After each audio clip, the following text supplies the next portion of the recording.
Haleluya.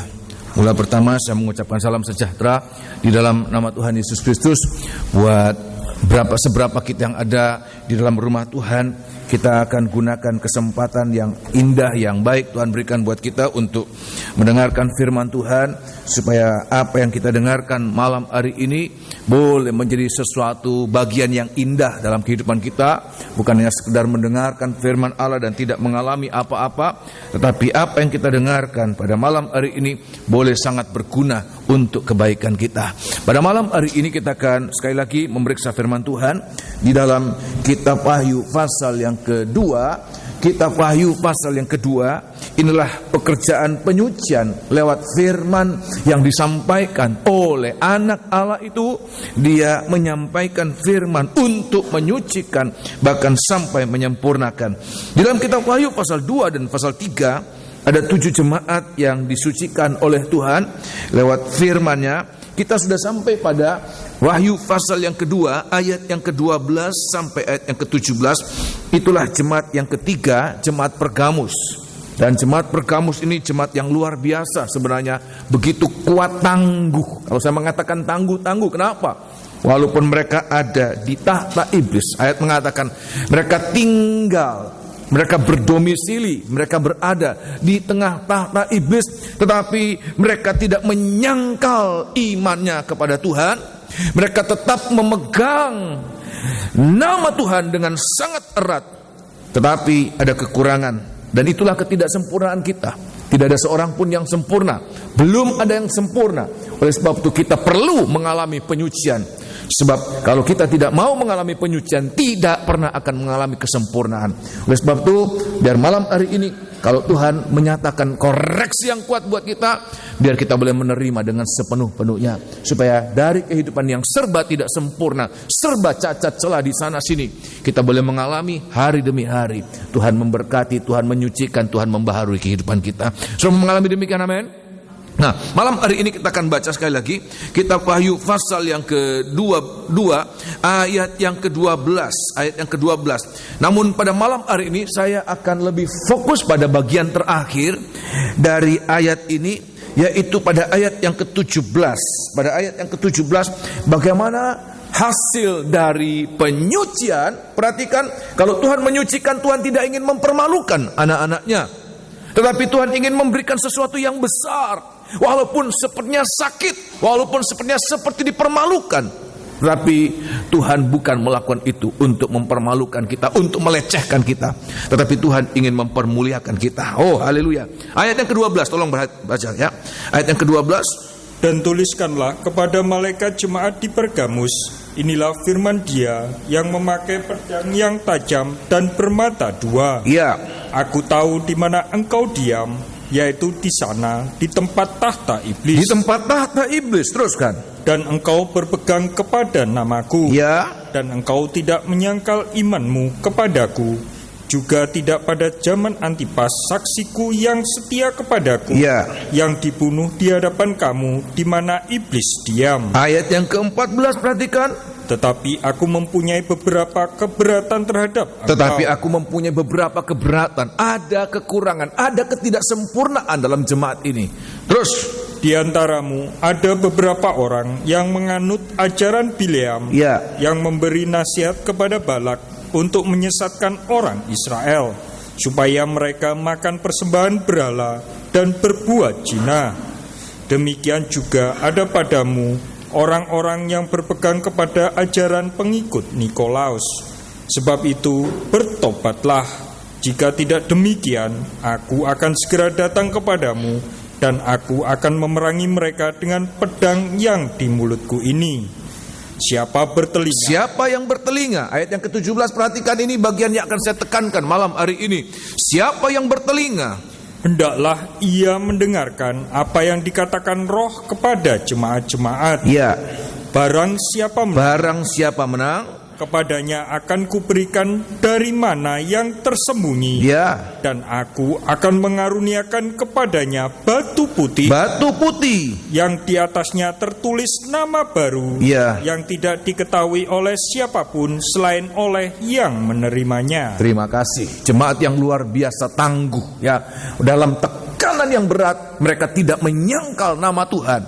Tetapi perhatikan, ayat mengatakan, tetapi jemaat ini terlalu kompromi, terlalu toleran terhadap sesuatu yang tidak benar, sehingga tidak hanya satu pengajaran sesat yang sempat merusak jemaat ini, tetapi ada dua pengajaran, dan dua pengajaran ini sangat dibenci oleh Tuhan. Sebab apa? Mengundang, membangkitkan cemburu Tuhan. Ada pemberhalaan, ada perzinahan. Dan memang dua perkara ini memiliki suatu kaitan yang sangat kuat. Di mana ada pemberhalaan, di situ akan ada persundalan, perzinahan. Dan kemudian Tuhan katakan, kalau engkau tidak bertobat, maka aku akan datang dengan pedang yang ada di mulutku, pedang yang tajam bermata dua, untuk memerangi mereka. Tetapi pada ayat 17, tetapi siapa yang bertelinga, kalaupun hanya memiliki satu telinga yang bisa berfungsi untuk mendengar, Tuhan katakan, dengarlah apa yang dikatakan Roh kepada jemaat-jemaat. Untuk apa? Barang siapa menang, artinya apa? Mau mengalami penyucian, mau mengalami koreksi Tuhan, dan mau mengalami keobahan. Barang siapa menang, mereka akan kuberikan mana yang tersembunyi untuk menjadi makanan mereka, dan akan memberikan batu putih, di atasnya ada nama baru yang tertulis, bahkan diukir sebagai tiket masuk di dalam kerajaan surga, sebagai keyakinan, kepastian bahwa mereka ada hak penuh masuk dalam kerajaan surga. Oleh sebab itu, di hari-hari ini semoga kita boleh mengerti bahwa tidak ada satu koreksi Tuhan yang untuk tujuannya mempermalukan atau membuat seseorang kemudian hancur, tetapi justru untuk mengangkat, membangkitkan seseorang. Nah, malam hari ini saya akan perlihatkan dua perkara yang Tuhan berikan kepada jemaat di Pergamus, yaitu mana yang tersembunyi dan batu putih, di mana di atas batu putih ada nama orang-orang yang menerimanya itu sebagai karcis atau tiket masuk di dalam kerajaan surga, ya. Nah, apa ini? Berbicara tentang apa ini? Kita akan lihat satu persatu. Nomor satu, kita akan lihat tentang mana yang tersembunyi. Tuhan katakan mereka akan mendapatkan mana yang tersembunyi, yang sebenarnya tidak pernah dimakan oleh manusia. Mana ini? Tetapi justru Tuhan katakan buat orang-orang yang menang, aku akan memberikan mana yang tersembunyi ini untuk menjadi makanan mereka, ya. Nah, kalau berbicara tentang mana inilah roti yang turun dari surga, yang menjadi makanan buat orang Israel selama 40 tahun saat mereka berjalan dari padang gurun, selama di padang gurun untuk masuk tanah Kanaan.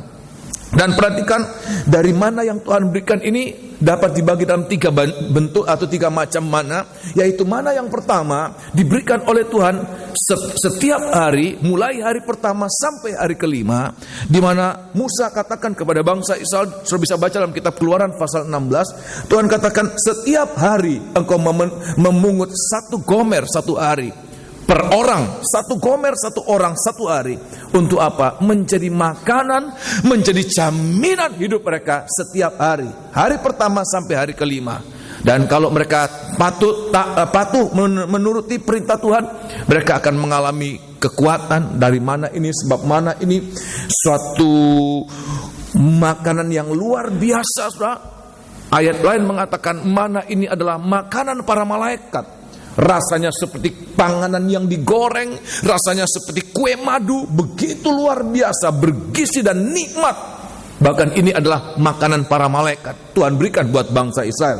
Mereka makan itu, tetapi ada bangsa Israel yang kemudian begitu serakah, ya, mereka pikir kalau 1 hari hanya dapat 1 gomer, rasanya tidak cukup, mereka ambil lebih. Apa yang terjadi? Tidak termakan, sehingga besoknya mana ini berbau busuk, berulat, dan itu mengundang amarah dari Tuhan. Kemudian yang kedua, mana pada hari yang ke-6, pada hari ke-6 Tuhan katakan tidak 1 gomer, tetapi 2 gomer. Kenapa? Sebab pada hari ke-6 untuk mempersiapkan mereka pada hari Sabat. Hari Sabat tidak akan ada mana turun dari surga, tetapi mereka sudah mengumpul itu pada hari ke-6, sehingga 2 gomer untuk apa? Untuk hari ke-6 dan untuk hari Sabat. Hari Sabat itu mereka boleh makan mana. Luar biasa. Mana ini menuntut ke suatu ketaatan, bukan logika. Kalau mereka katakan Tuhan, pada hari pertama sampai hari kelima, kalau dia sampai nginep mana itu pasti akan berbau busuk. Tetapi Tuhan katakan pada hari yang ke-6, walaupun ada satu gomer mana yang tersisa, untuk hari yang ke-7 itu tidak akan berbau busuk, tidak akan berurat. Kenapa? Sebab apa yang Tuhan tuntut? Ketaatan, bukan logika, tetapi ketaatan. Bagi kita di hari ini, taat pada setiap perintah Tuhan, itulah yang akan menjadikan pemeliharaan buat kita. Ada pemeliharaan, ada damai sejahtera. Tetapi tidak hanya dua macam mana ini.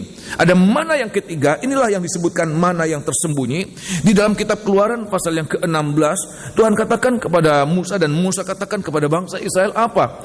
Mereka harus pungut 1 gomer. Mana itu untuk apa? 1 gomer mana itu dimasukkan dalam sebuah buli-buli, sebuah bejana dari buli-buli. Dalam ayat ini tidak disebutkan bejana itu terbuat dari emas atau apa, tetapi pandangan saya kalau hanya disebutkan buli-buli atau bejana, maka itu berarti buli-buli tanah liat saja ya. Dan itu ditaruh untuk menjadi bukti buat bangsa Israel. Saudara bisa baca pada ayat 32, menjadi bukti buat bangsa Israel nanti akan dibawa masuk sampai di tanah Kanaan.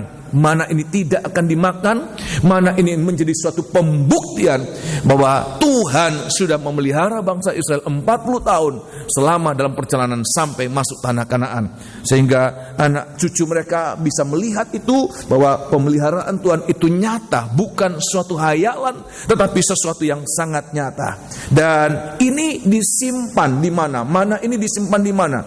Kalau mana yang pertama, mana yang kedua itu seperti begitu banyak tersebar di padang gurun itu, di pasir-pasir pada waktu pagi mereka bangun, itu sudah ada. Itu umum, setiap orang Israel bisa memungut itu sesuai dengan kebutuhan mereka. Tetapi mana yang 1 gomer itu, begitu tersembunyinya, begitu tersimpannya, itu dimasukkan di dalam satu wadah buli-buli. Tidak hanya dalam buli-buli itu saja, dimasukkan di dalam apa saudara? Tabut perjanjian. Tidak hanya dimasukkan dalam tabut perjanjian, dimasukkan juga di dalam ruangan Maha Kudus, di mana ruangan Maha Kudus tidak boleh sembarang orang masuk. Bahkan imam-imam tidak boleh masuk, hanya imam besar, itu pun 1 tahun 1 kali. Begitu tersembunyinya, begitu terjaganya, sehingga mana ini bukan untuk orang Israel makan selama di padang gurun, tetapi untuk dibawa masuk sampai di tanah Kanaan. Nah, luar biasa. Inilah yang Tuhan berikan buat sidang jemaat di Pergamus. Ada mana yang tersembunyi itu Tuhan berikan buat kita. Nah, bagi kita di hari-hari ini, apa mana yang tersembunyi itu? 1 gomer itu, mana yang tersembunyi itu, yang dibawa masuk sedemikian rupa itu, apa itu bagi kita di hari ini? Tentu kita tidak melihat itu sebagai suatu bentuk fisik, mana atau roti yang kecil-kecil itu hanya seperti biji ketumbar. Saya tidak tahu biji ketumbar besarnya seperti apa, berapa, apa seperti beras lebih kecil sedikit ya, atau lebih besar sedikit, apa seperti demikian ya. Tetapi perhatikan, mana itu kita tidak akan mendapatkan itu secara jasmani, tetapi dalam pengertian yang rohani. Saya akan bawa apa, berbicara tentang apa ini, mana yang tersembunyi ini. Di dalam kitab Injil Yohanes pasal yang ke-6, setelah kemudian melewati sekian ribu tahun ya, dari kurang lebih 1500 tahun ya, kemudian sampai pada zaman Tuhan Yesus, di dalam kitab Injil Yohanes pasal yang ke-6, Tuhan kemudian mengulang lagi berbicara tentang mana itu, mana yang sempat memelihara bangsa Israel, tetapi dalam satu konteks yang terbatas. Mereka hanya terpelihara secara jasmani dan mereka mati semua, Tuhan katakan itu. Tetapi di dalam kitab Injil Yohanes pasal yang ke-6, saya akan perlihatkan inilah mana yang Tuhan ingin berikan buat kita. Sudah Tuhan janjikan buat jemaat di Pergamus, itu Tuhan akan berikan buat kita sekalian. Asal kita apa saudara? Bergumul sampai menang. Nah, di dalam kitab Injil Yohanes pasal yang ke-6, kita lihat Injil Yohanes pasal yang ke-6, ada beberapa kali Tuhan berbicara, akulah roti yang turun dari surga. Sebab waktu mana itu turun dari surga, orang Israel tidak tahu. Ini benda apa ini? Mereka tanya, apa ini? Apa itu? Tuhan katakan lewat Musa, inilah roti yang akan menjadi makananmu di dalam tahun-tahun perjalananmu sampai masuk tanah Kanaan. Roti yang turun dari surga, tidak ada intervensi manusia. Saya ulangi sekali lagi, tidak ada campur tangan manusia. Roti ini benar-benar ciptaan Allah menjadi makanan buat umatnya bangsa Israel pada saat itu. Tetapi inilah berbicara tentang firman Allah. Tolong baca ya. Roti itu tidak lain berbicara tentang firman Allah. Tolong baca ya. Di dalam kitab Roti Hidup, dalam kitab Injil Yohanes pasal yang ke-6, kitab Injil Yohanes pasal yang ke-6, Tuhan mengatakan, akulah itu. Ayat yang ke-47 mulai. Injil Yohanes sebenarnya sebelumnya sudah Tuhan katakan, akulah roti hidup, akulah roti yang turun dari surga. Ya. Ayat yang ke-47 perhatikan. Aku berkata kepadamu, ya, sesungguhnya barang siapa percaya, ia mempunyai hidup yang kekal. 48 perhatikan. Akulah roti hidup. Akulah roti hidup itu, perhatikan. Nenek moyangmu telah makan mana di padang gurun, dan mereka telah mati. Dan mereka mati. Tetapi inilah roti yang turun dari surga. Seperti mana yang turun dari surga? Tuhan katakan, aku itu roti yang turun dari surga. Teruskan. Barang siapa makan daripadanya. Tetapi setiap orang yang makan mana yang tersembunyi itu, mana itu, perhatikan, ia tidak akan mati. Ia tidak akan apa? Mati. Teruskan. Akulah roti hidup yang telah turun dari surga. Jikalau seorang makan dari roti ini, ia akan hidup selama-lamanya. Oh, haleluya. Teruskan. Dan roti yang kuberikan itu ialah dagingku yang akan kuberikan untuk hidup dunia. Luar biasa ini. Tuhan berikan menjadi makanan buat orang Israel, juga Tuhan berikan menjadi makanan buat umatnya. Nah, kita lihat di sini, saya akan memberikan suatu perbandingan. Di sini dikatakan bahwa mana itu sama dengan roti hidup yang turun dari surga. Kemudian Tuhan katakan, apa roti hidup itu? Tuhan katakan, itulah dagingku. Siapa yang makan dagingku, dia akan hidup untuk selama-lamanya. Ya. Nah, kemudian saya mengatakan, apa dagingnya Tuhan itu? Berbicara tentang apa dagingnya Tuhan? Kalau saya bawa sudah di dalam kitab Injil Yohanes pasal yang pertama, Injil Yohanes pasal yang pertama, Tuhan katakan, itu dagingku. Nah, terbuat dari apa daging itu? Tolong baca Injil Yohanes pasal pertama, Injil Yohanes pasal pertama ayat yang pertama, perhatikan mulai. Pada mulanya adalah firman. Pada mulanya adalah firman. Firman itu bersama-sama dengan Allah. Firman itu bersama dengan Allah. Dan firman itu adalah Allah. Ayat 14 perhatikan. Firman itu telah menjadi manusia. Firman itu telah menjadi manusia. Dalam bahasa Indonesia menggunakan istilah manusia, tetapi bahasa aslinya firman telah menjadi daging. Firman telah menjadi manusia. Firman telah menjadi daging. Terus kan? Dan diam di antara kita. Dan diam di antara kita. Dan kita telah melihat kemuliaannya, yaitu kemuliaan yang diberikan kepadanya sebagai anak tunggal Bapa, penuh kasih karunia dan kebenaran. Saya mau tanya kepada saudara, kira-kira ini ayat ini berbicara tentang siapa, saudara? Tentang siapa? Tuhan Yesus pribadi yang sama mengatakan, akulah roti hidup yang turun dari surga. Siapa yang makan dagingku, dia akan hidup kekal selama-lamanya. Dengan kata lain, dagingnya Tuhan itu apa? Injil Yohanes pasal 1 ayat 1 dan ayat 14 dikatakan bahwa dagingnya Tuhan itulah apa? Firman Allah, firman hidup. Oleh sebab itu di hari-hari ini, inilah makanan yang harus kita nikmati. Inilah makanan yang harus kita makan di hari-hari ini sebagai pemeliharaan dalam hidup kita. Kalau kita boleh mengalami pemeliharaan lewat firman-Nya, maka ayat mengatakan kita akan mengalami kehidupan yang kekal. Kita tidak akan mengalami kematian seperti bangsa Israel, tetapi kita akan mengalami kehidupan yang kekal. Tentu bukan dalam api neraka, di dalam kerajaan surga. Nah, malam hari ini mungkin ada di antara kita mengatakan, bagaimana kita dapat menikmati mana itu? Kalau dulu orang Israel, mereka bisa menikmati dengan kebutuhan mereka. Ya, sesuai dengan kebutuhan mereka menikmati dengan sepuasnya. Maka hal yang sama juga Tuhan berikan buat kita. Nah, malam hari ini apa yang harus kita alami supaya kita boleh mengalami menikmati mana yang tersembunyi itu yang Tuhan berikan buat kita. Nomor satu, perhatikan nomor satu, yaitu kalau ada kerinduan. Di dalam kitab Injil Yohanes pasal yang ke-6, kitab Injil Yohanes pasal yang ke-6, mana itu seperti Tuhan berikan buat mereka orang Israel, ya. Injil Yohanes pasal yang ke-6, dengan tidak dibatasi, saudara. Tidak dibatasi. Tuhan tidak katakan, karena ini musim panas, ya, mananya agak berkurang, tidak seperti biasanya, setengah dari kapasitas. Oleh sebab itu saya minta orang Israel harus mengencangkan ikat pinggang.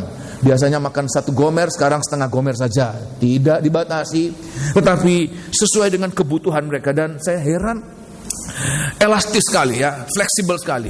Orang besar, orang tua, anak-anak yang baru bertumbuh, Tuhan katakan patokannya 1 gomer 1 hari. Padahal kalau kita orang tua ya makanannya sedikit, anak-anak makannya sedikit. Anak-anak yang bertumbuh ya sedang tumbuh ya makannya banyak, nggak tahu berhenti itu ya.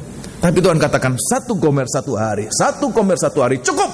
Nah, kita lihat di sini Injil Yohanes pasal yang ke-6, Tuhan katakan mana secara rohani firman itu, roti hidup itu boleh menjadi pemeliharaan dalam kehidupan kita ya. Tuhan katakan pada ayat yang ke-35, Tuhan katakan, akulah roti hidup itu. Itulah mana, itulah roti yang turun dari surga, seperti mana yang turun dari langit ya, bukan dari bumi ini tapi dari langit, tanpa ada campur tangan manusia menciptakan itu. Tidak bisa menciptakan itu. Ayat yang ke-35, perhatikan. Kata Yesus kepada mereka, ya, akulah roti hidup. Barang siapa datang kepadaku, ia tidak akan lapar lagi. Terima kasih ya. Jadi kita lihat di sini Tuhan katakan untuk mengalami pemeliharaan roti yang turun dari surga, itulah mana yang Tuhan berikan.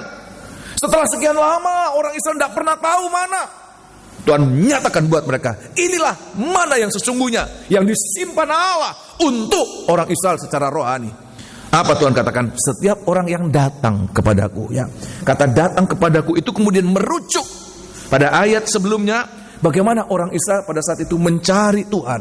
Mereka datang mencari Tuhan, datang kepada Tuhan. Tetapi perhatikan, mereka datang karena mereka telah mengalami apa? Makan roti jasmani sampai kenyang. Mereka cari Tuhan. Sebab pada saat itu Tuhan sudah melipat gandakan 5 roti untuk memberikan makan 5.000 orang. Dan perhatikan, dan saat itu orang Israel datang cari Tuhan. Tuhan katakan, engkau cari aku karena engkau telah makan roti dan engkau kenyang. Ada banyak anak-anak Tuhan, ada banyak orang Kristen, ada banyak hamba-hamba Tuhan hari-hari ini cari Tuhan hanya untuk roti yang sifatnya jasmani. Dan Tuhan katakan apa? Carilah roti yang membawa hidup, sampai yang bertahan hidup, sampai kepada kehidupan yang kekal. Itulah apa? Firman hidup, firman yang turun dari surga. Siapa yang mendapatkan? Tuhan katakan, siapa yang datang seperti orang lapar datang kepada roti itu. Seperti orang lapar yang datang kepada roti itu, artinya apa? Merindukan. Saya mau tanya kepada saudara, apa kerinduan, apa keinginan seorang yang lapar? Satu-satunya keinginan orang lapar apa, saudara? Makan. Dan semoga kita di hari-hari ini hanya orang-orang yang ada kerinduan akan roti firman Allah itu. Hanya orang-orang itu akan mengalami. Oh, begitu menikmati ya. Mereka boleh mengalami roti itu begitu sangat-sangat menjadi sesuatu yang sangat membahagiakan mereka. Seperti orang lapar mendapatkan makanan, itulah kesukaan mereka. Nah, semoga di hari-hari ini kita harus ada lapar akan firman Allah. Jangan menjadi orang yang seperti tidak butuh firman. Kalau ada orang yang tidak butuh firman Allah, bagi dia tidak pernah merasakan nikmatnya, hebatnya kuasa firman Allah memelihara dia. Hanya orang-orang yang merasa lapar akan firman Allah. Oleh sebab itu Tuhan katakan dalam satu khotbah di atas bukit dalam kitab Injil Matius pasal yang ke-5, Tuhan katakan apa? Salah satu bagian yang Tuhan katakan itu ayat yang ke-6 dikatakan, berbahagialah orang yang lapar dan haus akan apa? Kebenaran. Ini berbicara tentang apa? Lapar akan firman Allah. Bagaimana kita merindukan firman Allah sekarang ini? Saya mau mengatakan hari-hari ini, semoga ada suatu kerinduan akan firman Allah. Timbul kerinduan. Kenapa saya mengatakan sekarang kita harus mengalami kerinduan akan firman Allah? Sebab kalau sekarang kita tidak mengalami lapar akan firman Allah, nanti tetap akan ada kelaparan. Tetapi waktunya, timingnya yang terlambat. Sebab dalam kitab Amos mengatakan, Amos pasal 8, akan ada waktunya aku akan mengirimkan kelaparan, bukan lapar akan makanan, bukan haus akan air, tetapi lapar akan apa? Mendengarkan firman Allah. Tetapi apa? Sudah terlambat. Mereka mengembara dari laut ke laut, dari utara ke timur. Mereka tidak mendapatkan firman Allah.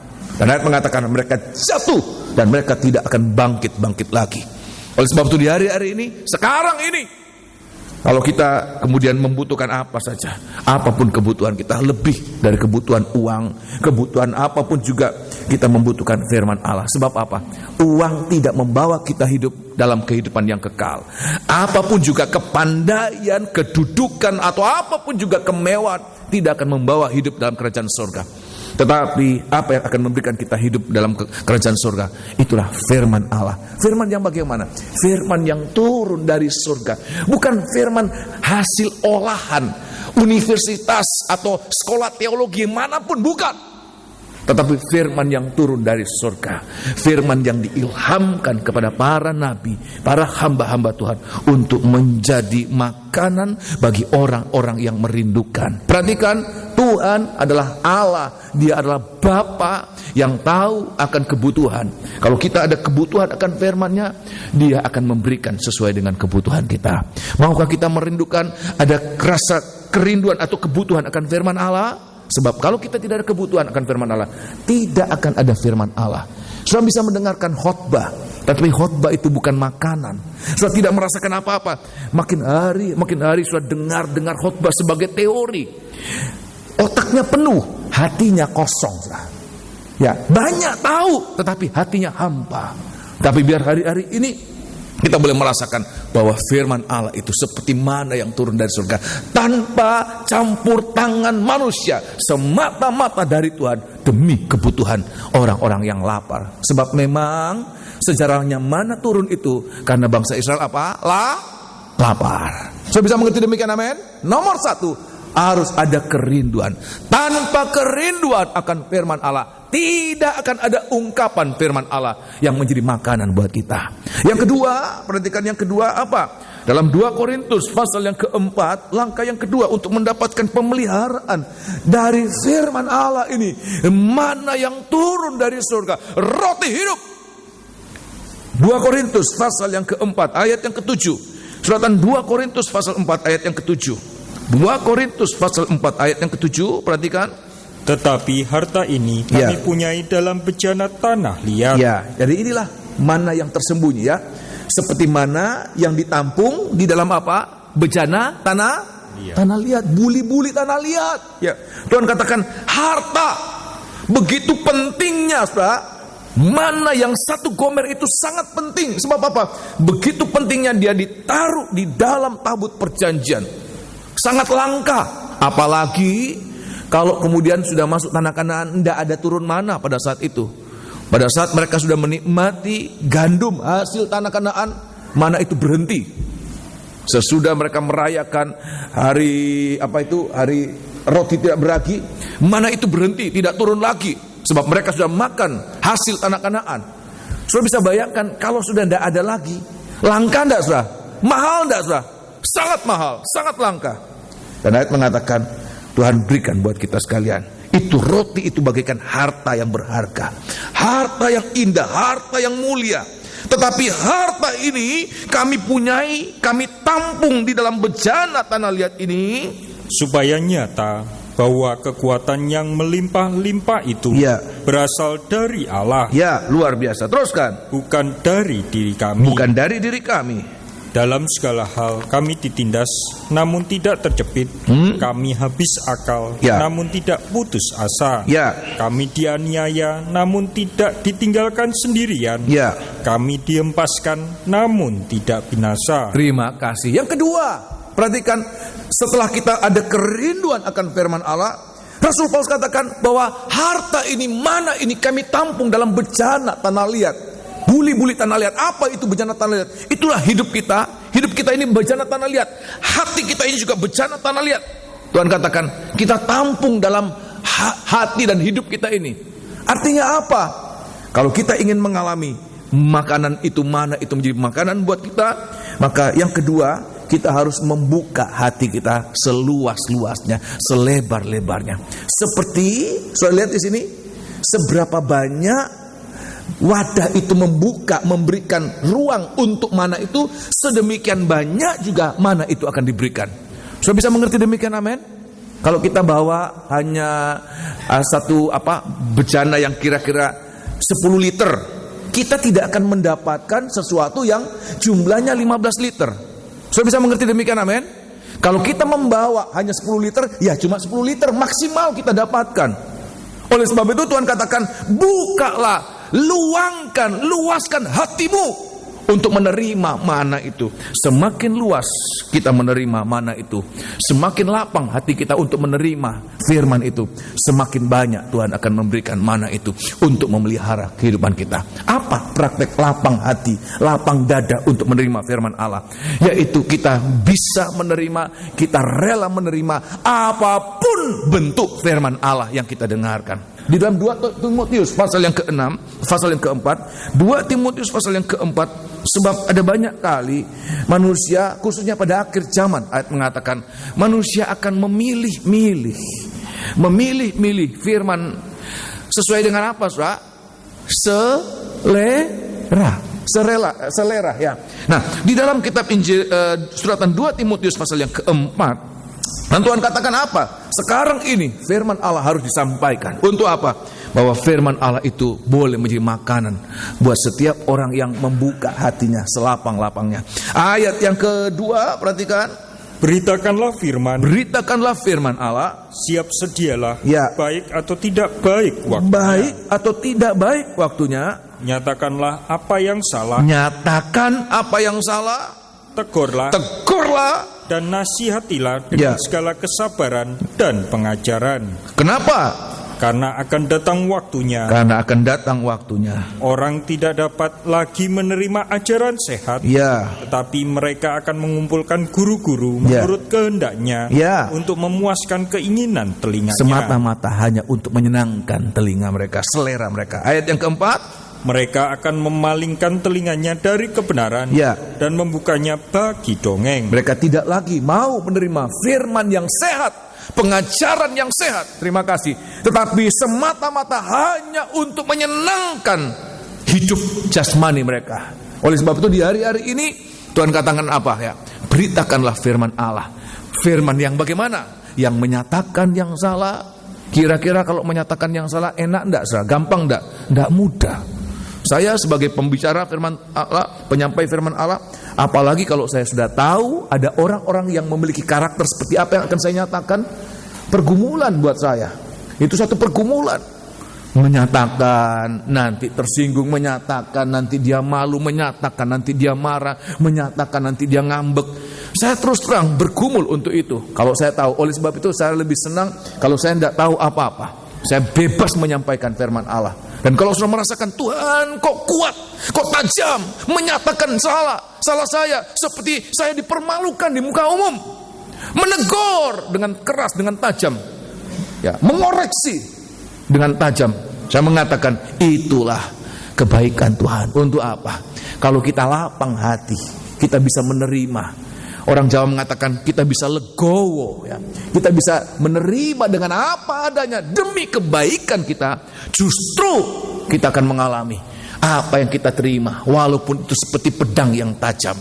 Itu justru untuk memelihara hidup kita. Ayat mengatakan siapa yang makan itu akan mendapatkan apa? Kehidupan yang kekal. Bukan firman yang kompromi, bukan firman yang toleran. Oh, sudah apa-apa kok. Tidak apa-apa. Yang penting kamu rajin-rajin, yang penting kamu banyak, yang penting ini ya. Tidak.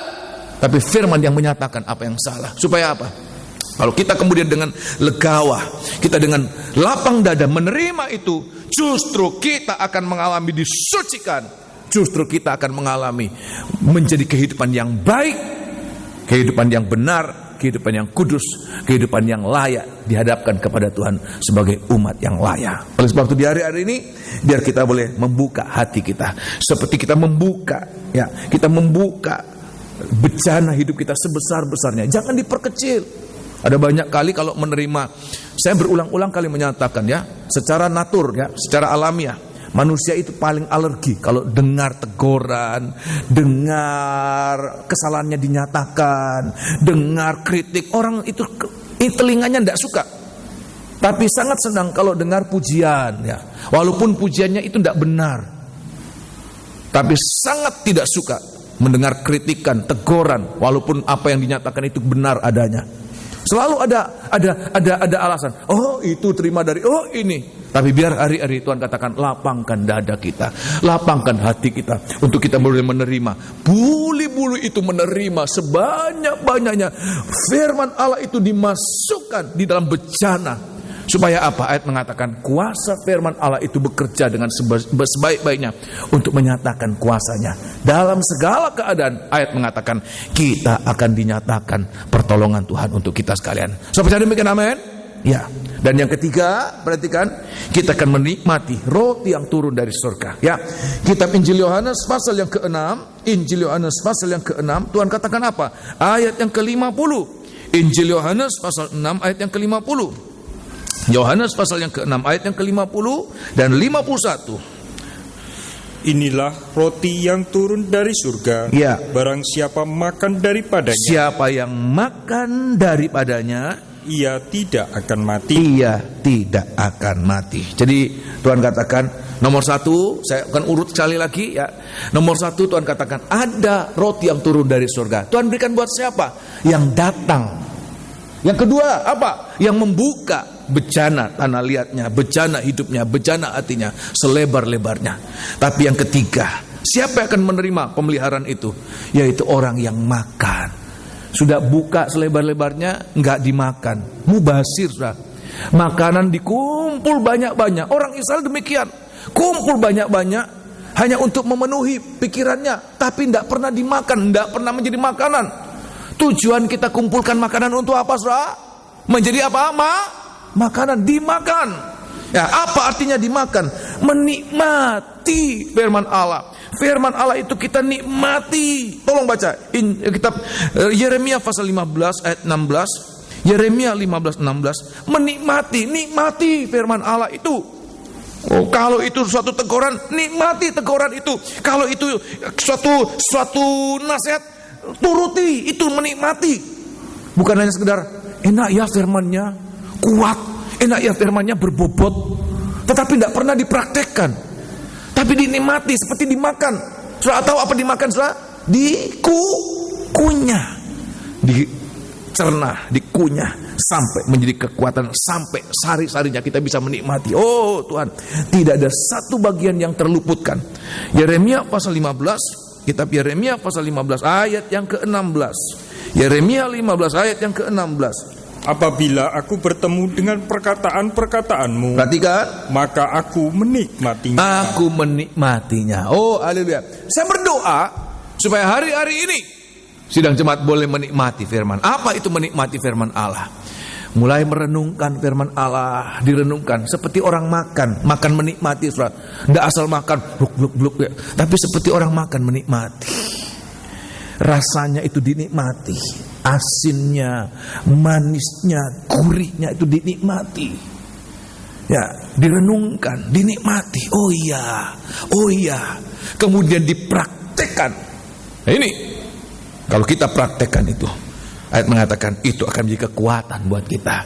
Firman itu menjadi kekuatan buat kita. Firman tidak pernah salah. Tuhan katakan bukan hanya menjadi kekuatan, tetapi menjadi kehidupan buat kita. Siapa yang makan, dia tidak akan mati, tetapi dia akan mengalami apa? Kehidupan yang kekal. Oleh sebab itu di sini rahasia kenapa seseorang boleh mengalami pemeliharaan. Di saat di pihak yang lain ada begitu orang berkelimpahan dengan firman Allah, seperti firman Allah meluap, tetapi di pihak yang lain seperti dia tidak merasakan apa-apa. Dengar firman Allah kering, tidak ada sesuatu. Padahal sekian jam mendengarkan firman Allah, tetapi seperti tidak ada satu perkataan yang nyantol dalam kehidupannya. Tetapi biar hari-hari ini kita boleh menikmati Tuhan, firman-Mu itu menjadi pemeliharaan buat kita. Seandainya orang Israel tidak mendapatkan mana, mereka mati di padang gurun. Tetapi mana itu memampukan mereka untuk berjalan dari satu keadaan sulit kepada keadaan sulit yang kedua. ketiga, keempat, tetapi dengan kemenangan. Semoga kita juga boleh mengalami firman Allah itu menjadi kekuatan buat kita, memberikan kita kekuatan untuk mengalahkan setiap masalah, setiap percobaan, sehingga kita boleh mengalami orang-orang yang berkemenangan. Mau mengalami demikian, amin? Hidup yang kekal Tuhan berikan buat kita, ya. Mana itu roti yang turun dari surga, Tuhan katakan itulah dagingku. Itu tidak lain adalah firman hidup, firman yang turun dari surga. Nah, kita kembali dalam kitab Injil Yohanes pasal yang ke-6. Kita lihat di sini, tetapi Tuhan tidak berhenti berbicara tentang roti turun dari surga itu hanya sebagai daging. Injil Yohanes pasal yang ke-6, kemudian mulai ayat yang ke-53, Tuhan perluas. Tuhan tidak hanya mengatakan siapa yang makan dagingku, tetapi pada Injil Yohanes pasal yang ke-6 ayat 53, Tuhan juga menyebutkan siapa yang minum darahku, makan dagingku dan minum darahku. Tolong baca ayat 53, perhatikan. Maka kata Yesus kepada mereka, aku berkata kepadamu, ya, sesungguhnya jikalau kamu tidak makan daging anak manusia, ya, dan minum darahnya, kamu tidak mempunyai hidup di dalam dirimu. Ayat 52, perkataan makan dagingnya Tuhan itu, ini membingungkan orang-orang Israel, orang-orang Yahudi yang pinter itu, yang jenius itu. Mereka tidak mengerti bagaimana mungkin. Ya, ayat yang ke-52, perhatikan. Orang-orang Yahudi bertengkar antara sesama mereka, dan berkata, bagaimana ia ini dapat memberikan dagingnya kepada kita untuk dimakan? Karena tidak membutuhkan, karena kekerasan hati mereka tidak mengerti. Tapi bagi orang yang merindukan, bagi orang yang membutuhkan, perkataan Tuhan itu seperti menjadi jalan keluar. Inilah perkataan yang saya tunggu-tunggu. Inilah perkataan yang saya butuhkan. Di dalam kelaparan rohani saya, Tuhan memberikan jaminan siapa yang makan dagingku, dia akan hidup untuk selama-lamanya, ya. Nah, pada ayat yang ke-53 Tuhan katakan, siapa jikalau kamu makan daging anak manusia dan minum darahnya, kalau kamu tidak makan daging anak manusia dan minum darahnya, kamu tidak mempunyai hidup di dalam dirimu. Dengan kata lain, hidup itu hanya diperoleh saat kita makan dagingnya, minum darahnya. Ini tidak berbicara tentang jadi kanibal dalam anak Tuhan, tetapi daging, makan daging, minum darah ini tidak lain berbicara tentang perjamuan kudus.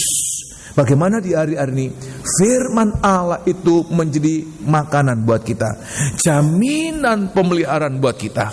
Tetapi juga Tuhan memberikan kita perjamuan kudus. Perjamuan kudus yang bagaimana? Bukan perjamuan kudus sebagai suatu sakramen biasa, sebagai suatu tata gereja biasa, bukan. Yang hanya sebagai suatu kebiasaan, tiap hari sekian ada perjamuan kudus, tiap hari Natal, tiap hari Paskah, tiap hari apa ada perjamuan kudus. Bukan itu. Tetapi perjamuan kudus yang bagaimana? Yang akan menjadi bagaikan mana yang turun dari surga, mana yang tersembunyi, yang akan diberi makan kepada jemaat di Pergamus, kitab Wahyu pasal 2. Tapi buat kita sekalian, ya. Nah, yaitu kalau kita boleh makan perjamuan kudus itu dengan suatu kerinduan, sama seperti firman Allah itu makan dengan kerinduan, makan dan minum perjamuan kudus juga dengan kerinduan. Di dalam kitab Injil Matius pasal 24, waktu Tuhan berbicara tentang kedatangan Tuhan berbicara bahwa kedatangan Tuhan itu akan menjadi sesuatu yang sangat cepat seperti kilat memancar. Ayat 27 dan 28, dan Tuhan akan katakan apa? Bahwa keadaan anak-anak Tuhan yang meningkat rohaninya seperti burung-burung nasar. Sebab dalam perjanjian lama, Yesaya pasal 40 Tuhan katakan, orang-orang yang menantikan Tuhan seperti apa, saudara? Burung raja wali yang tidak pernah lelah. Kenapa tidak pernah lelah? Sebab mereka mendapatkan kekuatan itu masuk dalam kehidupan mereka lewat makan dan minum tubuh dan darah, ya. Ayat yang ke-27, perhatikan. Sebab sama seperti kilat memancar dari sebelah timur dan melontarkan cahayanya sampai ke barat. Perhatikan kedatangan Tuhan sedemikian cepat, seperti kilat memancar, tidak nunggu. Kilat memancar itu tidak nunggu. Suratan 1 Korintus pasal 15 dikatakan seperti sekejap mata, atomos dalam bahasa aslinya, satu satuan waktu yang tidak bisa dibagi lagi, sekejap mata, begitu cepat, sedemikian seperti kilat memancar. Terus kan? Demikian pula lah kelak kedatangan Anak Manusia. Ayat 28, perhatikan. Di mana ada bangkai. Di mana ada bangkai, di situ burung nasar berkerumun. Di situ burung nasar berkerumun. Apa itu burung nasar? Burung Raja Wali, orang-orang yang merindukan kedatangan Tuhan. Bangkai itu berbicara tentang tubuh yang dipecah-pecahkan, tubuh yang mati. Itu Tuhan katakan, inilah dagingku, inilah darahku, menjadi makanan minuman yang sungguh-sungguh. Kalau di hari-hari ini kita boleh memiliki suatu kerinduan yang besar ini, maka kita akan melihat seperti Injil, seperti kitab Yesaya mengatakan, ada suatu kuasa yang besar timbul dalam setiap burung Raja Wali itu. So bisa bayangkan, dia terbang bermil-mil, tidak pernah lelah. Robot saja, pesawat saja bisa jatuh, ya. Kalau dia terbang jauh dan tidak kehabisan bahan bakar, jatuh di tengah lautan, jatuh di hutan, jatuh di gunung. Tapi Tuhan katakan, Raja Wali, burung nasar tidak pernah lelah sampai mencapai kedatangan Anak Tuhan. Kenapa? Anak Manusia. Kenapa? Sebab dia makan bangkai, minum darah. Itulah menikmati kuasa di dalam perjamuan kudus. Kenapa? Mereka merindukan itu, sehingga perjamuan suci itu menjadi kuasa. Nah, oleh sebab itu, kuasa apa? Kuasa apa? Kalau kita baca pada Injil Yohanes pasal 6 dikatakan kuasa yang membangkitkan. Tolong baca sekali lagi ya. Injil Yohanes pasal 6 ayat 54, 53. Injil Yohanes pasal yang ke-6 ayat 53. Oleh sebab itu, kalau sudah bisa mengerti betapa besarnya kuasa dalam perjamuan kudus, sudah tidak akan main-main, sudah. Dengan perjamuan kudus tidak akan main-main. Ini bukan mainan apa ini? Rotinya sedikit, ya anggurnya sedikit, kayak mainan saja. Enggak, sudah akan main-main. Ini kuasa. Sebab Tuhan katakan apa? Injil Yohanes pasal 6 ayat 53, perhatikan. Maka kata Yesus kepada mereka, ya, Aku berkata kepadamu, ya, sesungguhnya jikalau kamu tidak makan daging Anak Manusia, ya, dan minum darahnya, ya, kamu tidak mempunyai hidup di dalam dirimu. 54, perhatikan. Barang siapa makan dagingku dan minum darahku, ia mempunyai hidup yang kekal, ya, dan aku akan membangkitkan dia pada akhir zaman. Nah, sudah tahu apa arti kata membangkitkan? Membangkitkan itu artinya mengubahkan yang mati menjadi hidup. Besar dah kuasa itu, sudah. Tidak ada kuasa manusia yang sehebat ini bisa membangkitkan seseorang. Hanya kuasa Allah. Dan Tuhan katakan, kuasa yang besar itu, kuasa yang membangkitkan seseorang dari mati, itu ada dalam perjamuan kudus. Sehingga kalau kita menyadari betapa hebatnya kuasa dalam perjamuan suci itu, tentu kita tidak akan main-main dalam makan dan minum dan tubuh dan darah itu. Tetapi kita ada suatu kerinduan disertai 1 Korintus pasal yang ke-11 dikatakan bagaimana kita menguji diri. Oleh sebab itu, dalam jemaat ini saya tidak membatasi umur untuk menikmati perjamuan suci. Tetapi satu perkara saya minta kepada orang tua, walaupun anak-anak kecil tetap diizinkan, tetapi dengan satu perkara, jangan perjamuan suci itu diterima dengan main-main. Jangan main-main. Oleh sebab itu kita melatih anak-anak kita bisa menikmati, menghormati, menghargai. Dalam setiap kali kita menghargai, sudah mengalami sakit, hargai itu sebagai kuasa Tuhan. Hargai itu sebagai kuasa Tuhan. Dalam suatu kebutuhan, hargai itu sebagai kuasa Tuhan. Perjamuan kudus bukan jimat, bukan obat, tapi itu kuasa Tuhan. So bisa demikian, amin. Dia mampu, jangankan hanya untuk menyembuhkan, membangkitkan orang mati pun dia sanggup. Oleh sebab itu, inilah yang harus kita mengerti. Tetapi dengan kerinduan, bagaimana kita kemudian menguji diri. Tuhan, ampuni saya saya tidak layak. Tetapi firman-Mu mengatakan tubuh dan darah-Mu itulah kuasa yang membangkitkan. Sehingga itu yang membangkitkan gairah buat kita. Kita menghargai sungguh-sungguh. Waktu kita makan, Tuhan katakan kita mengalami kuasa itu menolong, bukan suatu obat. Oleh sebab itu jangan kemudian disalah mengertikan. Loh, waktu dia menikmati tubuh dan darah Tuhan sembuh. Oh, kalau itu obat, bisa simpan di kulkas sewaktu-waktu pilek ya, minum perjamuan suci, makan tubuh Tuhan seolah-olah obat. Tidak, itu bukan obat, itu kuasa Tuhan. Minum dengan suatu kerinduan, makan dengan suatu kerinduan. Oleh sebab itu ini harus kita mengerti. Sebab apa? Tuhan katakan justru kuasa yang besar itu kalau kemudian tidak ditempatkan sebagaimana semestinya, dihormati sebagaimana mestinya, kuasa yang besar itu akan berubah menjadi apa? Penghukuman yang besar. Saya tidak menakut-nakuti, tetapi saya memberitakan, saya mengajarkan suatu kebenaran ya. 1 Korintus pasal 11. 1 Korintus pasal 11.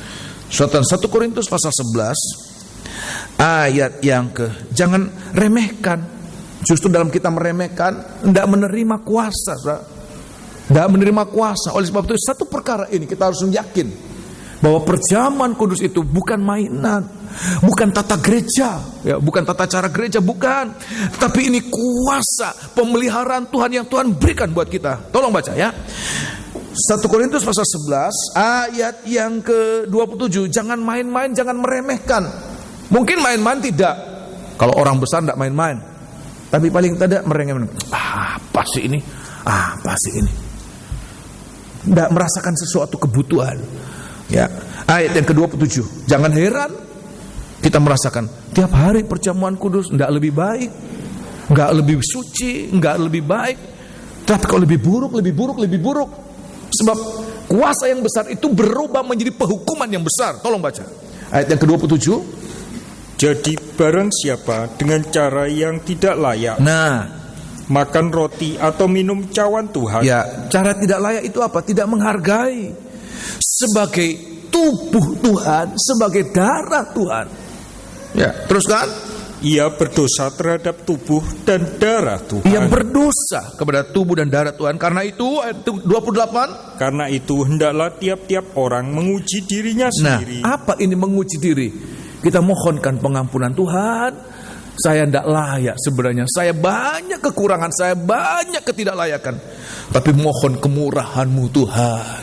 Saya dalam kebutuhan mohon kemurahan-Mu Tuhan.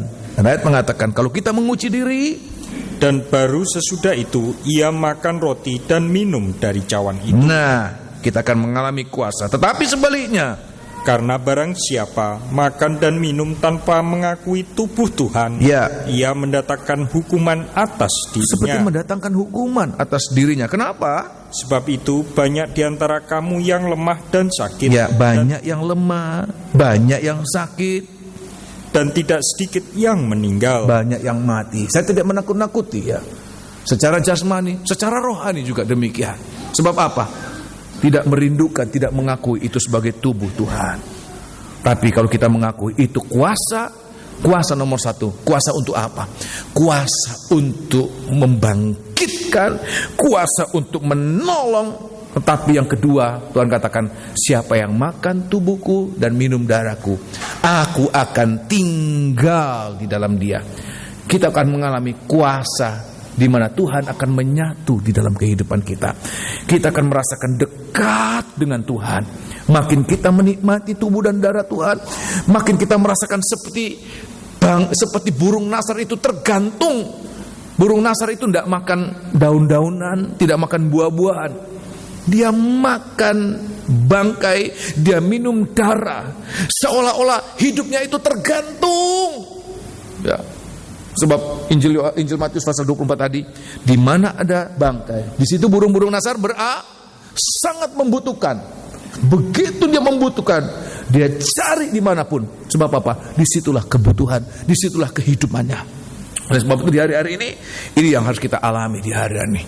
Tubuh dan darah Tuhan, mana yang tertulis itu, mana yang tersembunyi itu, Tuhan berikan buat kita untuk menjadi pemeliharaan dalam hidup kita, baik di bumi ini maupun sampai di dalam kerajaan surga. Ya, yang kedua, apa yang Tuhan berikan selain mana yang tersembunyi itu, yaitu Tuhan katakan ada batu putih dan ada nama baru. Batu putih di mana di atas batu putih itu ada nama baru yang diukirkan, bukannya sekadar dituliskan, tetapi digrafir, ya, diukirkan di atas batu putih itu.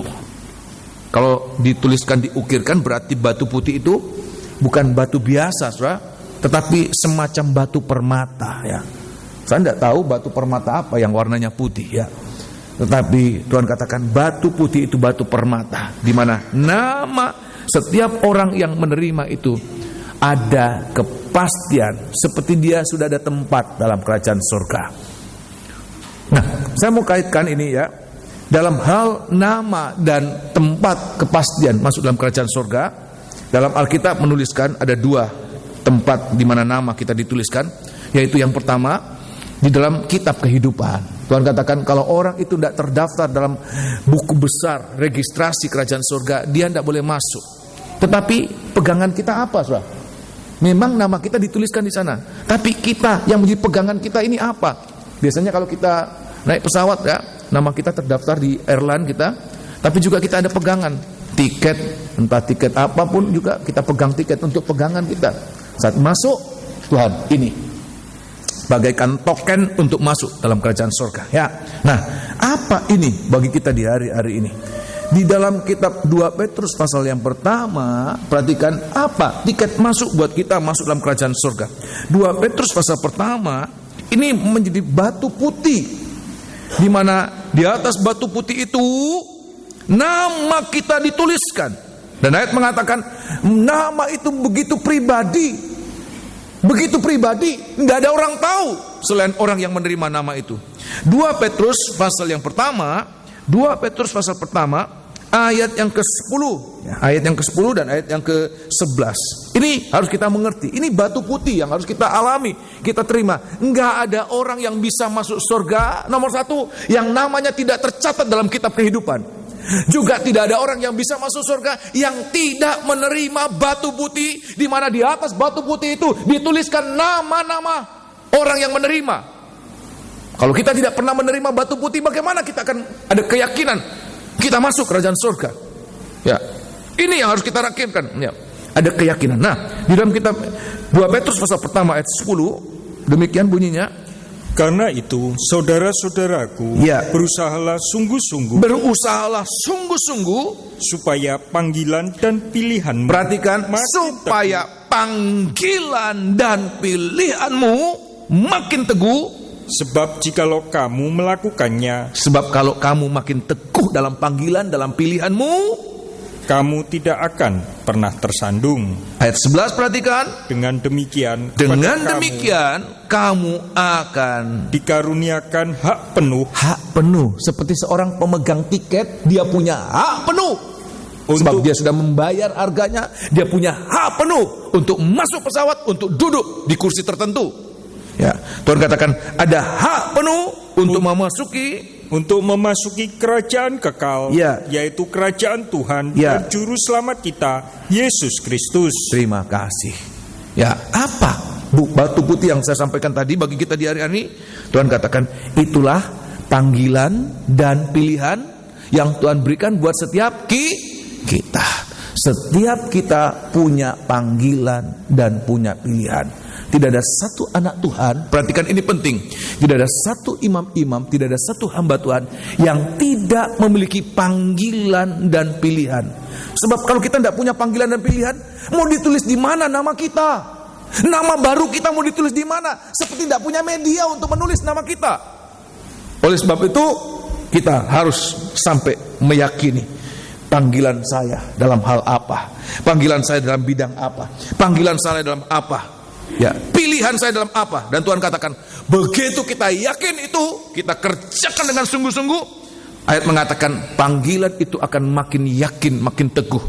Dan kalau kita boleh merasakan itu, tidak ada sedikit keraguan bahwa kita ada tempat dalam kerajaan surga. Nah, malam hari ini saya mau sampaikan, bagaimana kita boleh merasakan, kita boleh menikmati, kita kemudian boleh kerjakan panggilan pilihan itu dengan kuat, dengan teguh itu. Pemain musik kalau bukan panggilan, saudara, ya ngomel terus, mesti latihan lah, mesti apalah. Sangkor kalau bukan panggilan, sebab saya tidak kemudian, ayo bro jadi sangkor ya. Saya bukan tipe orang yang demikian. Saya memberikan kesempatan, tetapi saya tidak kemudian memaksa-maksa ya. Saya memberikan kesempatan. Kalau mau melayani silakan melayani. Tetapi saya tidak memaksa, bisa menolak, bisa tidak. Sampai kita boleh merasakan, iya, saya terpanggil untuk melayani. Saya terpanggil untuk, sebab saya bukan hanya dipanggil, saya juga dipilih. Ada pilihan Tuhan. Nah, perhatikan apa yang membuat kemudian kita mengerjakan panggilan pilihan itu dengan makin kuat, makin teguh. Tidak hanya sekedar asal melayani. Sebab kalau hanya sekedar asal melayani, apa dasar kita boleh meyakini bahwa kita punya batu putih, di mana di atas batu putih itu nama kita tertulis di atasnya sebagai tiket masuk dalam kerajaan surga? Apa jaminan keyakinan kita? Saya akan sampaikan di dalam perjanjian lama, di dalam kitab Keluaran pasal 28, saya mau kaitkan ada batu permata, di mana di atas batu permata itu dituliskan nama. Nah, di dalam kitab Keluaran pasal 28 ada pakaian imam besar, di mana pakaian imam besar ini luar biasa indahnya dan luar biasa mahalnya, luar biasa indah dan mahal, berharga sekali. Dan ada dua tempat di mana imam besar itu memiliki pakaian, ada batu permata, dan di atas batu permata itu diukir nama dari orang Israel. Yaitu yang pertama, tutup bahu. Saya lihat di sini, tutup bahu, di mana masing-masing tutup bahu ada satu permata krisopras. Dan setiap permata krisopras ini ada 6 nama suku. Satu juga ada 6 nama suku. Kemudian yang kedua, tutup dada. Dalam tutup dada ini, tapal dada, ada 12 batu permata. Tidak satu macam tetapi 12 macam, 12 batu permata dengan 12 macam batu permata, di mana di setiap batu permata itu di atasnya diukirkan nama-nama suku orang Israel. Sehingga batu permata itu ada di atas tutup dada, ya, batu yang ada namanya di atas tutup dada, dan di atas apa, saudara? Tutup bahu. Tutup bahu ini berbicara tentang apa? Tanggung jawab. Sedangkan tutup dada ini berbicara apa? Mengasihi. Sehingga saya mau mengatakan, kita akan mengerjakan panggilan pilihan kita dengan takut dan dengan sungguh-sungguh. Kalau kita kerjakan dengan rasa tanggung jawab, tetapi juga dengan mengasihi. Kita mengasihi Allah yang memberikan kita panggilan dan pilihan, tapi kita juga mengasihi pekerjaan itu. Kita mengasihi jabatan itu. Setiap jabatan ada panggilannya. Kita mengasihi. Saya sangat mengasihi pelayanan ini, walaupun pelayanan ini nggak dianggap orang, nggak dilihat orang. Saya begitu mengasihi. Seperti tutup dada ini, ada nama dituliskan, tetapi saya mengerjakan itu dengan penuh tanggung jawab, saudara. Walaupun tidak ada orang yang marah-marahin kita, kamu tidak benar, kamu tidak itu, tapi kita tidak bertanggung jawab kepada manusia terutama. Kita bertanggung jawab kepada siapa, saudara? Kepada Dia yang memberikan panggilan dan pilihan itu. Oleh sebab itu, semua kita, saya mau mengatakan malam hari ini, semua yang telah menerima panggilan dan pilihan, lakukan itu dengan tanggung jawab, lakukan itu dengan rasa mengasihi. Kalau kita lakukan itu dengan tanggung jawab dan mengasihi, tidak pernah akan timbul sungutan, tidak pernah akan timbul penyesalan, tidak akan timbul suatu kedongkolan. Tapi apa yang kita kerjakan, kita lakukan dengan sebegitu luar biasa, sebegitu baik. Dan tanpa kita rasakan, ayat mengatakan tanpa kita sadari, panggilan pilihan itu makin teguh, membuat kita tidak gampang terserandung. Tanda orang-orang yang kemudian tidak teguh dalam panggilan pilihannya, begitu mudah terserandung. Baik itu sandungan merupakan godaan, sandungan itu sandungan dari orang lain, teman-teman lain. Begitu, kenapa? Ragu dan tidak teguh, ya, jalannya begitu lemah. Tapi kalau kita lakukan itu dengan tanggung jawab dan mengasihi Dia yang memberikan panggilan dan pilihan, tapi juga mengasihi pelayanan itu. Maka apa yang kita kerjakan? Kita kerjakan dengan luar biasa, makin kuat, makin teguh. Walaupun kita tidak tahu sampai kapan kita akan melayani. Mungkin ada di antara kita melayani sampai berumur suntuk. Secara tubuh rasanya, aduh saya sudah tidak waktunya melayani. Tapi begitu kita merasa ada tanggung jawab, kita merasa mengasihi pelayanan itu, mengasihi Dia yang memberikan pelayanan itu, kita lakukan itu dengan tidak bersungut-sungut. Dan Tuhan tahu. Dan ayat mengatakan batu putih itu seperti batu yang sangat pribadi, di mana di atas batu putih itu Tuhan menuliskan kita apa? Nama baru. Nah, ini bagian yang kedua, nama baru. Ya, kebaktian yang lalu saya sampaikan berbicara tentang nama, ada dua kandungan penting dalam nama.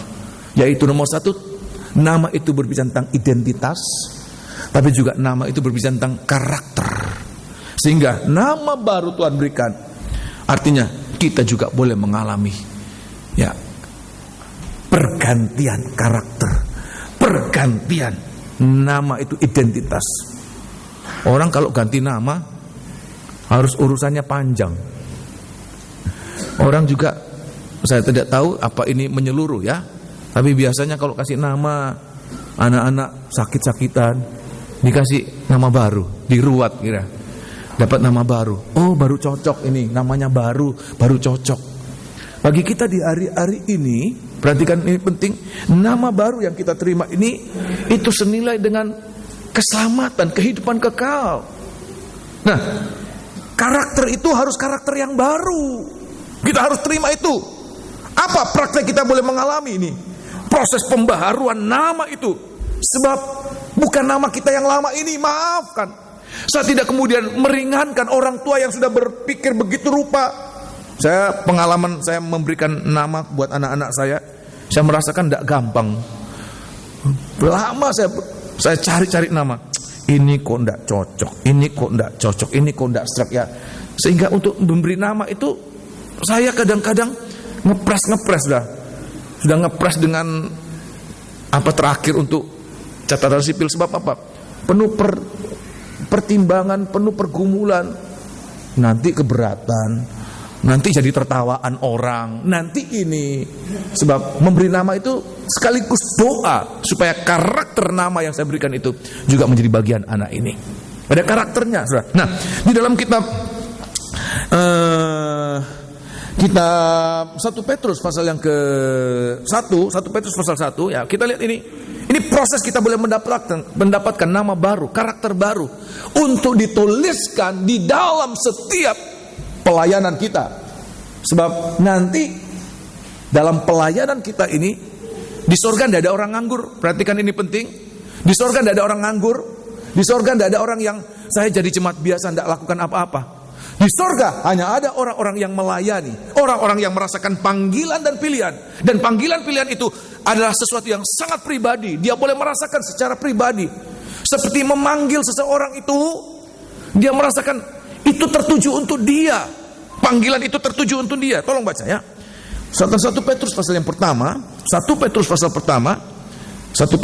pertama ayat yang ke-18 dan 19. Ini proses kita mendapatkan nama baru. Sebab nama kita yang lama itu nama yang sudah kita lakukan untuk kenakalan kita waktu masih kecil, untuk kejahatan kita pada saat lebih dewasa lagi, untuk kenajisan kita, untuk sesuatu yang tidak berkenan kepada Tuhan, kita sudah lakukan dengan nama itu.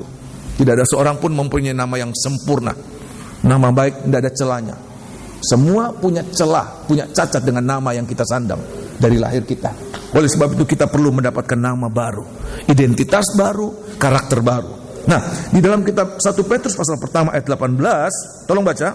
Sebab kamu tahu bahwa kamu telah ditebus dari cara hidupmu yang sia-sia. Ya, itu cara hidup lama, karakter lama, identitas lama. Tuhan katakan kita ditebus. Terus kan? Yang kamu warisi dari nenek moyangmu itu bukan dengan barang yang fana, ya, bukan pula dengan perak atau emas, melainkan dengan darah yang mahal, ya, yaitu darah Kristus yang sama seperti darah anak domba yang tak bernoda dan tak bercacat. Ini kita harus alami secara pribadi. untuk merasakan ada suatu pembaharuan karakter. Ayat mengatakan kita harus mengalami yang namanya penebusan. Penebusan itu Tuhan kerjakan, tidak borongan, saudara. Tapi setiap pribadi kita harus merasakan, Tuhan terima kasih Engkau menebus aku. Dulu saya itu jahat, najis, itu cara hidupku lama. Tapi sekarang ya darah itu boleh menebus, melepaskan aku dari semua ikatan kaitan-kaitan dengan hidup yang lama. Untuk saya mulai mengalami dari kehidupan yang tadinya milik dosa, milik iblis, kita ditebus untuk menjadi milik Allah. Ya, ini proses pertama, mengalami penebusan. Ini pembaharuan nama itu, pembaharuan karakter itu. Yang kedua, selain mengalami penebusan, kita juga harus mengalami apa yang namanya proses pembaharuan. Saya gambarkan seperti seseorang membeli hotel, saudara. Tadinya hotel lama itu jelek sekali. Dibeli dulu, baru sudah dibeli, mau dibongkar kah, mau direnovasi. Itu tergantung orang yang membelinya. Itu yang namanya proses pembaharuan. Nah, kita lihat ini, apa ini proses pembaharuan? Suratan Kolose pasal yang Kolose pasal yang ketiga, suratan Kolose pasal yang ketiga, ya, Kolose atau Efesus pasal yang keempat. Ini proses pembaharuan. Ini harus kita alami, saudara. Tidak ada seseorang yang akan masuk dalam kerajaan surga dengan nama yang lama kalau tidak mengalami pembaharuan. Sebab apa? Karakter lama kita karakter yang tidak baik, karakter dosa, karakter yang melawan Allah. Tidak mungkin kita masuk dengan karakter itu. Ya, belum masuk kerajaan surga kita sudah ditiup habis. Tapi kalau kita boleh mengalami, Tuhan baharui hidupku ini, karakter mengalami pembaharuan. Ya, Efesus pasal yang keempat, suratan Efesus pasal yang keempat. Setiap karakter yang berlawanan dengan firman Allah, itulah karakter lama, harus mengalami pembaharuan supaya boleh mendapatkan nama baru. Efesus pasal yang keempat, suratan Efesus pasal yang keempat, ayat yang ke-22. Inilah proses pembaharuan kita harus alami dalam hidup kita ini, ya. Ayat yang ke-22, perhatikan, yaitu bahwa kamu berhubung dengan kehidupan kamu yang dahulu. Ya, hidup yang kita terima, kita warisi dari nenek moyang kita. Tuhan katakan, kita ditebus, tapi juga kita dibaharui. Ya, terus kan?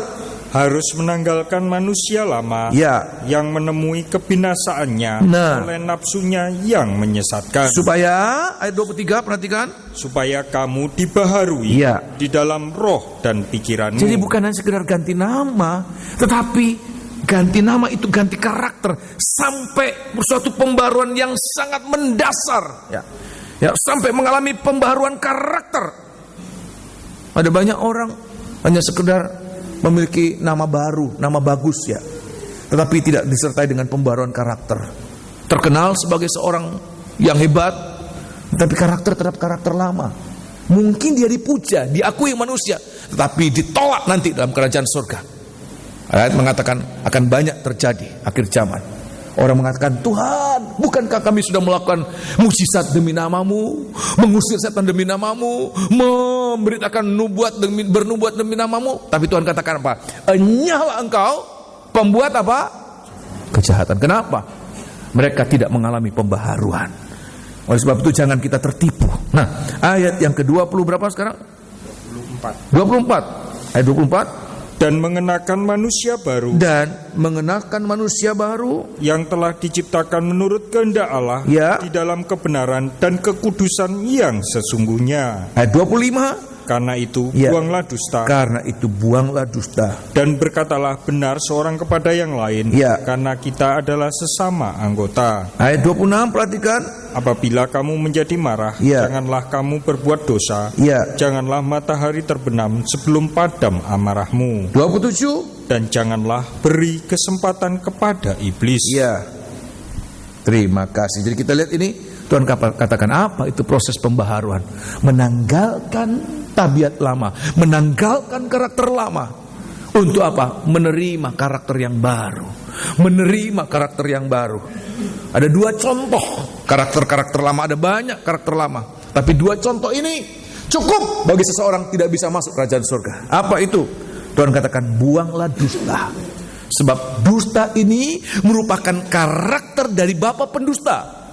Dan Tuhan katakan kalau seseorang menjadi marah di sini bukan seperti marah seorang ayah kepada anaknya yang nakal, bukan.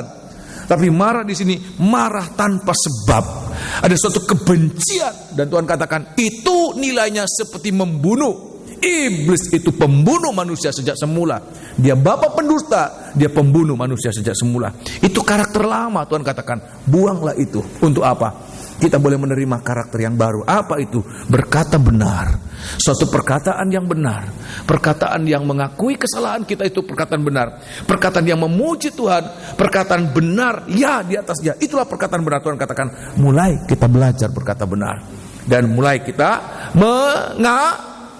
seperti matahari itu gambar lambang tentang kasih. Tuhan katakan jangan biarkan matahari terbenam sebelum padam amarahmu. Tapi biar kita boleh mengalami hari-hari ini. Tuhan katakan mengasihi seperti Bapa itu sempurna mengasihi. Dia bisa mengasihi orang jahat, orang yang tidak baik, sampai mengasihi musuh seperti matahari yang menyinari dunia ini. Biar kita boleh belajar, Tuhan saya mau belajar mengasihi Engkau. Tuhan katakan matahari dia menyinari, tidak pilih-pilih, bukan pilih kasih. Orang benar dikasih, orang tidak benar tidak dikasih, semua dikasih. Tinggal bagaimana kita respon tentang kasih Allah itu. Oleh sebab itu di hari-hari ini yang harus kita belajar, mengalami penebusan, mengalami proses pembaharuan setiap hari, setiap waktu, setiap hari, setiap waktu. Jangan pernah berhenti mengalami proses pembaharuan. Hari Kamis saya katakan, jangan pernah berhenti. Proses pembaharuan harus kita alami dalam sepanjang hidup kita. Kenapa? Sebab dari ujung rambut sampai telapak kaki kita sudah melakukan kesalahan. Dan kesalahan itu bukannya segala kesalahan, sudah menjadi karakter. Oleh sebab itu kita harus mengalami renovasi besar-besaran. Dari ujung rambut sampai telapak kaki kita harus mengalami dibaharui setiap saat, setiap hari. Bahkan mungkin kalau kita hitung-hitungan secara kalkulasi, saudara, renovasi yang kita butuhkan itu, ya, bahkan kalau kita perkirakan sampai berapa lama lagi kita hidup di dunia ini, berapa puluh tahun lagi, rasanya tidak cukup untuk merubah karakter kita, untuk merubah tabiat kita. Rasanya tidak cukup. Masih hidup berapa lama lagi, berapa puluh tahun lagi. Rasanya terlalu banyak kesalahan yang sudah menjadi karakter. Tidak cukup waktu itu untuk mengalami. Tetapi kalau kita mau mengalami, ya, mau mengalami pembaharuan, maka ayat mengatakan memang bukan kita yang membaharui hidup kita, Dia yang membaharui hidup kita. Amin. Nah, sebagai ayat terakhir kitab Wahyu pasal 21, sampai kapan kita mengalami proses pembaharuan? Sampai kita ada keyakinan nama baru itu ada bagi kita, tertulis di atas batu putih, di atas pelayanan kita, di atas panggilan kita, di atas pilihan kita, sebagai tanda masuk dalam kerajaan surga. Oh, haleluya. Kita Wahyu pasal 21, perhatikan ayat yang kelima. Wahyu 21 ayat yang kelima. Ini harus kita alami. Oh, haleluya. Ia yang duduk di atas tahta itu berkata, perhatikan, lihatlah, aku menjadikan segala sesuatu baru. Sampai Dia mengatakan semuanya sudah menjadi baru. Bukan kita yang mengatakan saya sudah cukup, semuanya saya pikir saya sudah cukup baru. Tidak. Sampai Allah sendiri yang mengatakan, lihatlah, aku menjadikan segala sesuatu baru. Semuanya sudah menjadi baru. Dari ujung rambut sampai telapak kaki sudah menjadi baru. Teruskan. Dan firman-Nya, ya, tuliskanlah, karena segala perkataan ini adalah tepat dan benar. Ya. Firman-Nya lagi kepadaku, ya, semuanya telah terjadi. Ya. Aku adalah Alfa dan Omega, ya, yang awal dan yang akhir. Apa yang harus kita alami? Kita memberi diri, Tuhan baharuiku, baharui hidupku setiap hari. Kita hanya menyerah saja. Bagaimana Tuhan mau membaharui kehidupan kita. Walaupun waktu Tuhan membaharui kehidupan kita rasanya sakit, rasanya tidak kuat lagi, tidak mampu lagi. Tapi kita mengatakan Tuhan baharui. Lebih baik saya mengalami sakit untuk pembaharuan daripada tidak mengalami pembaharuan, mengalami sakit, mengalami penderitaan dalam api neraka. Lebih baik kita mengalami pembaharuan sekarang ini. Inilah firman Tuhan buat kita. Tuhan memberikan buat kita, ya. Jemaat di Pergamus, ada 2 perkara Tuhan berikan. Mana yang tersembunyi itu adalah jaminan hidup mereka. Tetapi juga Tuhan memberikan mereka batu putih yang di atasnya tertulis nama baru sebagai jaminan untuk masuk dalam kerajaan surga. Ya, kita akan bangkit berdiri, kita akan nyanyikan satu lagu.